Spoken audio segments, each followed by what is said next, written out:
Hello बच्चों, आपका स्वागत है आपके अपने YouTube channel highlight inter science classes में। बच्चों, पिछले वीडियो में हम चर्चा कर रहे थे समांतर श्रेणी से जुड़ी कुछ सवाल पर डिस्कस कर रहे थे और है ना NCERT के 5.2 चैप्टर को है ना हम ऐसे कवर कर रहे थे। ठीक है, तो NCERT के 5.2 चैप्टर में से कुछ क्वेश्चन को हम आप लोगों के सामने प्रस्तुत किए थे।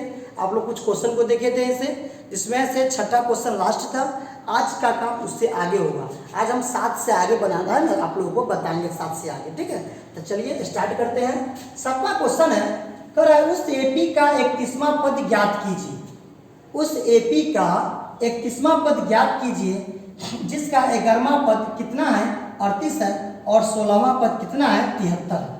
क्वेश्चन कर रहा है उस AP का 31वां पद ज्ञात कीजिए जिसका 11वां पद 31 है और 16वां पद कितना है 73 है। यह कह रहा है ज्ञात करने के लिए। ठीक है, तो चलिए हम आपको पहले ही बता चुके हैं, जे चीज दिया हुआ और जे निकालना उसको पहले नोट कर लीजिए। ठीक है, तो देखिए कह रहा है उस AP का 31वां पद ज्ञात करना है। क्या पद ज्ञात करना है? 31वां पद ज्ञात करना है। तो पहले लिखिए, दिया गया है कि यहाँ से हल हो रहा है, दिया गया है कि अब ये 31वां पद मतलब आपसे पूछा जा रहा है A31 का मान। किसका मान पूछा जा रहा है? A31 का मान पूछा जा रहा है। और कह रहा है 11वां पद 38 है। इसका मतलब हो गया A11 बराबर कितना हो गया 38। और कह रहा है 16वां पद 73 है। इसका मतलब A16 का मान कितना हो गया 73 हो गया। समझे बात आया?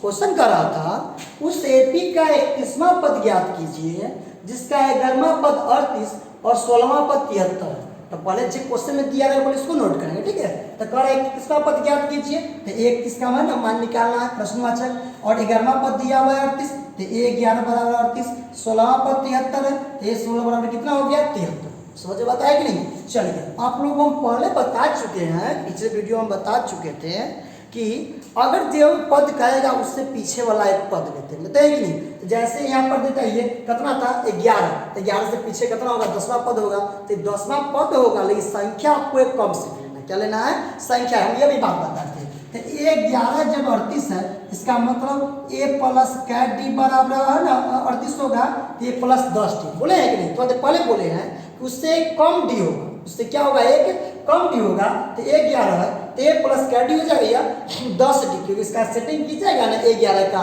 फार्मूला होता है n बराबर A plus n minus 1 UD। इसमें जब n के जगह पर 11 डालिएगा ना, तो 11 माइनस 1 कीजिएगा तो कितना आएगा 10 आएगा। तो वहां से n बराबर A प्लस 10D होगा कि नहीं? तो वही हम लिखे हैं A11 38 है। इसका मतलब हो गया A प्लस 10D बराबर कितना हो गया 38। इसको समीकरण फर्स्ट मान लीजिए। क्लियर है? आगे देखिए, A16 बराबर 73 है। इसका मतलब A प्लस 15D बराबर कितना हो गया 73। समीकरण क्या हो गया 2 हो गया। क्लियर है? अब आगे देखिए। अब देखिए आपके पास दो समीकरण उपस्थित है, फर्स्ट समीकरण और सेकंड समीकरण। अब क्या कीजिए, फर्स्ट समीकरण और सेकंड समीकरण दोनों समीकरण को हल कीजिए। आपको बहुत सा विधि बताया गया है, 4-5 विधि हम बता चुके, 5 विधि बताए थे। 5 विधि में किसी भी विधि से इसको हल कीजिए। सबसे सुटेबल विधि कौन होता है? लुप्तीकरण विधि। लुप्तीकरण विधि से इसको आप लोग हल करने का प्रयास कीजिए। समझे बताया कि नहीं? तो चलिए इसको हम ना हल करते हैं। ऐसे आप लोग को हल करने आता होगा है ना। क्या कीजिए, आप वीडियो को ना रोक दीजिए और रोक कर इसका हल याद कीजिए। ठीक है, और नहीं ऐसे थोड़ा दिक्कत हो रहा है तो क्या कीजिए, हम बना रहे हैं उसको गौर से देखने का प्रयास कीजिए। यहाँ पर A प्लस 10D 38 और A प्लस 15 73 है। क्या करना है, समीकरण 1 में से 2 को घटा लीजिए। समीकरण 1 में से समीकरण 2 को घटाने पर, समीकरण 2 को घटाने पर चलिए घटाते हैं। तो A प्लस 10D बराबर 38 है और A प्लस 15D बराबर 73 है। चलिए घटाइए, प्लस है तो माइनस, प्लस है तो माइनस, प्लस है तो माइनस, ये दोनों कट गया, ये हो जाएगा माइनस से 5D। इसको घटाइए, उल्टा घटेगा। क्या होगा? यह उल्टा घटेगा। तो उल्टा घटाइए, तो 13 में से 8 गया तो 5, ये बच गया 6, 6 में से 3 गया तो 3 हुआ कि नहीं? अब उल्टा घटा तो माइनस में होगा। यह माइनस से माइनस क्या हो गया कट गया, 5 7 35 कट गया। D का मान कितना बच गया 7 बच गया। क्या निकल कर D का मान 7 बच गया। अब क्या कीजिए, D का मान जो 7 है उसको समीकरण 1 4 2 में रख दीजिए। तो हम 1 में रखते हैं, लिखते हैं D का मान समीकरण 1 में रखने पर, समीकरण एक में क्या करने पर, रखने पर। चलिए एक में रखिए, एक में रखिएगा तो क्या हो जाएगा, ए प्लस 10 गुने डी का मान 7 है, 7 बराबर कितना हुआ 38 हो गया। यहाँ से काम कीजिए, यहाँ से एक बार ना 1 प्लस 70 बराबर कितना हो जाएगा 38 हो जाएगा ना, हो जाएगा। गुना करेंगे, देखिए ना गुना करेंगे तो हो जाएगा, नहीं हो जाएगा। कितना आया है, डी का मान 7 आया है और यहाँ पे देखिए कितना आया है, ए का मान 1 प्लस 70 का 70 बराबर 38 हो गया। अब यहाँ से क्या कीजिए, आप ऐसे ए निकालिए, ए बराबर 38 माइनस क्या हो जाएगा 70 हो जाएगा। यहाँ से ज्ञात कीजिए तो ए बराबर कितना हो जाएगा, उल्टा घटेगा, ठीक है। तो देखिए घटेगा, 10 में से 8 गया तो 2, 6 में से 3 गया तो कितना बचेगा 3 बचेगा, बचेगा कि नहीं बचेगा, तो हो गया 32। अब देखिए 38 से 32 को जोड़ेगा तो 70 होता है कि नहीं, उल्टा घटाया तो यहाँ पे क्या दे दीजिए, बर में छोट घटाया बढ़ेगा 84 पड़ेगा, चिल पड़ेगा तो वहाँ पर ए का मान कितना आ गया 32 आ गया। तो देखिए ध्यान से ए बराबर कितना हो गया 32, ए का मान कितना आ चुका है 32 आया। ए निकल गया, डी निकल गया तो क्या ए 31 नहीं निकल जाएगा। हम फार्मूला पढ़ाए हुए हैं कि नहीं, बोर्ड पे भी लिखा हुआ था फार्मूला, हम अभी फार्मूला पढ़ा रहे हैं। फार्मूला क्या था मेरा, ए 31 का हमको ज्ञात करना है। ए 31 का मतलब क्या हुआ, ए प्लस का डी 30D, ए प्लस का डी हो जाएगा 30D। यहाँ से ए का मान दिया हुआ है -32, अब प्लस में थे ना डी का मान दिया हुआ है 7, तो 30 गुने क्या हो जाएगा 7 हो गया, -32 प्लस 30 सत्ते 210 हुआ, इसमें से घटाइएगा तो कितना बचेगा 178। यही आपका क्या हो गया, सुंदर सा आंसर हो गया। बात समझ में आया कि नहीं आया, और से देखिए समझ में आया। यहाँ पर कितना आ गया, डी के मान हो गया 178। कैसे निकाले समझ में आता है कि नहीं आया। अब ऐसे चलते हैं नेक्स्ट क्वेश्चन की ओर।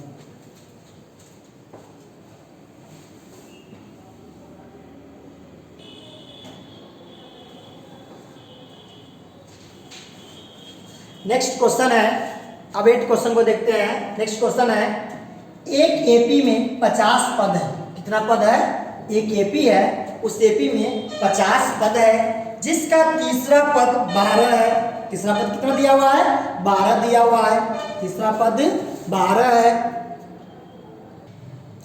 तीसरा पद कितना है 12 है, और अंतिम पद 106 है। अंतिम पद कितना है 106 है। तो कह रहा है इसका 29वां पद ज्ञात कीजिए। क्या पद ज्ञात कीजिए, इसका 29वां पद क्या होगा वही कह रहा है, निकाल लीजिए। क्वेश्चन में है एक एपी में 50 पद है, जिसका तीसरा पद 12 है और अंतिम पद 106 है, इसका 29वां पद क्या कीजिए ज्ञात कीजिए। चलिए 29वां पद ज्ञात करते हैं, बहुत आसान है। क्वेश्चन को समझिए, क्वेश्चन है एक एपी है जिसे 50 को पद है, बाबू फिक्स कर दिया 50 पद। कितना पद 50 पद। करो इसका तीसरा पद 12 है। देखिए यहाँ से पकड़िए, तीसरा पद कर रहा है, तीसरा पद 12 है, मतलब 1 3 कितना हो गया 12, और अंतिम पद कर रहा है 106 है। बताइए ना, अंतिम पद 106 है और पहले ही स्पष्ट कर दिया कि उस एपी में कितना पद है 50 पद है, और ये भी बोल दिया अंतिम पद कितना है 106 है। इसका मतलब उसका 50वां पद ही ना 106 होगा कि ना होगा। समझ में बता रहा है कि नहीं, याद रखिएगा। इसका ऐसे अंतिम पद एन कितना हो जाएगा, मतलब ये 50 कितना हो जाएगा, अंतिम पद 50 हो जाएगा, 106 हो जाएगा। तब करा इसका 29वां पद ज्ञात कीजिए। इसका ए 29वां पद ज्ञात करना है, ए 29 का मान क्या करना है ज्ञात करना है। समझ में आता है कि नहीं। फिर से क्वेश्चन को एक बार समझ लीजिए। क्वेश्चन करा एक एपी में 50 को पद है। कितना पद है 50 को पद है, और कर रहा है जिसका तीसरा पद 12 है, तो ये 3 12 हो गया। अब कर अंतिम पद 106 है, यह समझिए। कर रहा है क्वेश्चन सूर्य में 50 को पद है और फिर यह कह रहा है कि अंतिम पद 106 है। इसका मतलब क्या हुआ, उसका 50वां पद 106 होगा कि ना होगा। समझ में आता है कि नहीं आया, याद रखिएगा। उसका 150 कितना हो जाएगा 106, और करा 29वां पद ज्ञात कीजिए। 29वां पद क्या होगा, तो 29 का मान ज्ञात करना है। ए 29 ज्ञात करना है, तुमको चाहिए प्लस 28D, ए मान चाहिए, डी चाहिए, डी पता चलेगा तो 29वां पद ना निकल जाएगा। तो चलिए ना यहाँ से निकलेगा, ए ठीक बराबर 12 है, तो ए प्लस क्या डी होगा 2D हो जाएगा। तो ए प्लस 2D बराबर कितना हो गया 12। कोई दिक्कत है नहीं दिक्कत, इसको समीकरण 1 मानेंगे। यहाँ पर ए 50 के 6 है, इसका मतलब ए प्लस क्या डी 49D बराबर कितना हो जाएगा 106 हो जाएगा। होगा कि ना होगा, ये हो गया समीकरण 2 हो गया। अब बताइए दोनों समीकरण को हल कर सकते हैं। चलिए दोनों को हल करते हैं। समीकरण 1 में से 2 को घटा दीजिए, लिखते हैं समीकरण 1 में से समीकरण 2 को 2 को घटाने पर, समीकरण 1 में से समीकरण 2 को घटाने पर, चलो समीकरण 1 में समीकरण 2 को घटाते हैं तो क्या होगा, a प्लस 2d बराबर 12 और a प्लस 49d बराबर 106। चलो घटाओ इसमें से, ये हो जाएगा माइनस, ये हो जाएगा माइनस, ये हो जाएगा माइनस, ये दोनों कट गया, इसमें घटाएंगे हो जाएगा कितना 47, कितना बचेगा 47d बराबर, ये हो जाएगा इसमें से घटाएंगे तब 94 बचेगा, 6 में से 2 गया 4, 10 में से 11 9, देखिए माइनस से माइनस कट जाएगा, 49 से कट जाएगा 2 मरतबे, आ गया d बराबर कितना 2 आ गया। देखिए d का मान निकल गया, d के मान को समीकरण 1 में रख दीजिए, देखिए d का मान समीकरण 1 में रखने पर, समीकरण 1 में क्या करने पर, रखने पर, चलिए रखिए एक जगह पर, तो a प्लस 2 गुने d का मान 2 निकाले हैं बराबर 12, यहाँ से निकलेगा तो a प्लस कितना 4 बराबर 12, यहाँ से हो जाएगा a बराबर 12 माइनस 4, यहाँ से a बराबर कितना आ गया 8। देखिए a का मान निकल गया, जब a का मान निकल गया d का मान निकल गया तो बताइए क्या यहाँ पर हम लोग a 29 नहीं निकाल सकते हैं, इसलिए a 29 बराबर a प्लस क्या d 28d हो जाएगा ना, हो जाएगा, a का मान हो गया 8 और इसका मान हो गया d का 2, तो 8 प्लस 28 दूनी कितना हुआ 56, जोड़ लीजिएगा तो हो जाएगा 64, कितना आएगा 64, यही आपका क्या हो गया है ना, वही आपका हो गया आंसर, यही आपका हो गया आंसर, अर्थात a 29 का मान कितना हो गया 64। क्वेश्चन में तो आपसे a 29 ने पूछ रहा था, a 29 हो गया 64, समझ में आता है कि नहीं। अब चलते हैं नेक्स्ट क्वेश्चन की ओर। नेक्स्ट क्वेश्चन क्या कह रहा है, देखिए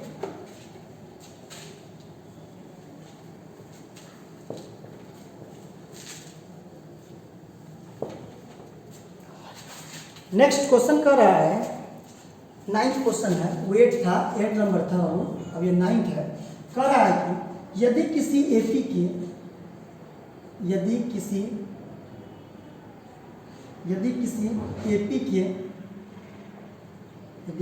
एपी के तीसरे और 9वें पद क्रमशः 4 और कितना है 8 है, 4 और -8 है, तो इसका कौन सा पद शून्य होगा, यही क्वेश्चन कर रहा है।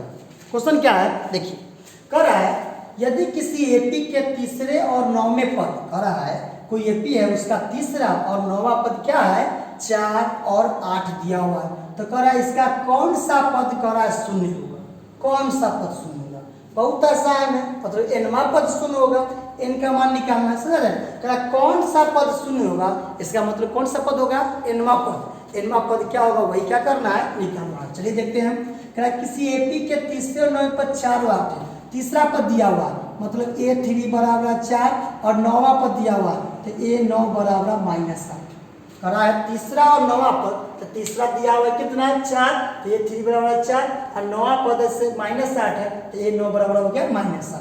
कह रहा है इसका कौन सा पद शून्य होगा, कौन सा पद शून्य होगा, मतलब nवां पद क्या कह दिया शून्य कह रहा है, मतलब nवां पद शून्य है, वे n का मान क्या करना है निकालना है, n का मान क्या करना है निकालना है।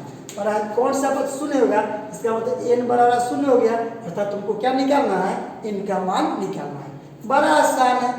अब n का मान निकालना है, पहले ये दिया हुआ वहां से a और d तो निकालो बाबू, a और क्या निकालना है d निकालना है, जल्दी से a और d निकालिए। तब यहाँ से बताइए 8 3 4 है तो a प्लस क्या d 2d बराबर कितना हो जाएगा 4, समीकरण फर्स्ट, और यहाँ देखिए a3 9 इतना है तो a प्लस कितना हो जाएगा 8d होगा, 8d बराबर हो गया -, समीकरण क्या हो गया 2।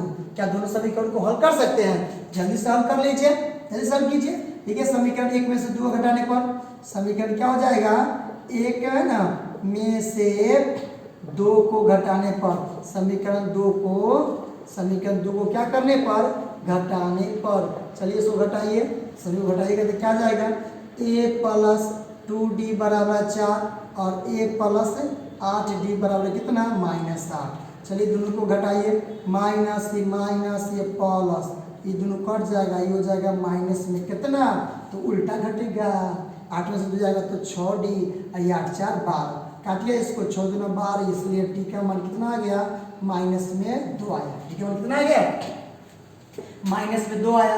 अब डी के मान को समीकरण में बैठिए, देखिए डी का मान समीकरण 1 में रखने पर, समीकरण 1 में क्या करने पर, रखने पर, चलिए समीकरण 1 में रखते हैं तो हो जाएगा a प्लस 2 गुने माइनस 2 बराबर कितना 4, यहाँ से आ जाएगा a माइनस 4 बराबर 4, यहाँ से हो जाएगा a बराबर कितना 4 4 8 हो जाएगा, 4 प्लस 4, यहाँ से a बराबर 8। चलिए a का मान पता चल गया, d का मान पता चल गया, और n कर रहा है कितना 0 दिया हुआ, तो पता है ना, इस पर बैठाइए, लिखिए चूंकि n बराबर क्या दिया हुआ 0, n का फॉर्मूला क्या होता है a plus n minus 1 into D बराबर 0, a का मान दिया हुआ कितना 8 प्लस n माइनस 1, डी का मान कितना दिया हुआ माइनस 2 बराबर 0। यहाँ से देखिए 8 प्लस 2 को इधर गुना कर लीजिए, माइनस 2 को हो जाएगा माइनस में 2n, और माइनस 1 इसके क्या हो जाएगा प्लस में 2 बराबर 0, तो क्या होगा 8 को 2 को 10, माइनस 2n बराबर क्या होगा 0। यहाँ से काम कीजिए तो माइनस 2n पर बराबर क्या होगा माइनस में 10, माइनस से माइनस कट गया, 2 से 5 कट गया, इसलिए n का मान कितना निकल गया 5। कितना आसान है कि नहीं। इसी टाइप से आपको होगा ना, आगे बनाइएगा, इससे आपसे 9 मार्क क्वेश्चन हम बनाए हैं, 10 मार्क से नहीं बन जाएगा उससे फिर है ना नेक्स्ट वीडियो में हमें ना फिर आपको बताएंगे, इसे 9 ना उसमें बताएंगे 10 11 और 12, एक वीडियो हम 3 क्वेश्चन आपको बताएंगे, तीन ही क्वेश्चन इससे, एक दिन का है ना 3 क्वेश्चन आप है ना उसको देखिएगा इससे। तो आज का क्लास था आपका है ना से 5.2 एनसीईआरटी के चैप्टर, इसमें से हम क्वेश्चन उठाए हैं 7 8 और 9, ठीक है 7 8 और 9 क्वेश्चन को बनाए हैं। आप इस तीनों क्वेश्चन को अच्छे से बनाइएगा, आपके बुक का ही एनसीईआरटी का सुपर ना बुक से क्वेश्चन जब पूछा जाता है बोर्ड में, इस बुक से ही क्वेश्चन पूछा जाता है, और अदर बुक को भी सहायता लिया जाता है, लेकिन मेन फोकस होता है एनसीईआरटी बुक से। आपके पास जो है ना जे बुक होगा एनसीईआरटी होगा, एनसीईआरटी के सवाल है, और वो सदर बुक होगा तो उसके सवाल को भी आप बनाने का प्रयास कीजिएगा, ठीक है। यहाँ पर फिर मिलते हैं नेक्स्ट वीडियो में, तब तक इसको बढ़िया से बनाते रहिए, तब तक के लिए बेस्ट ऑफ लक।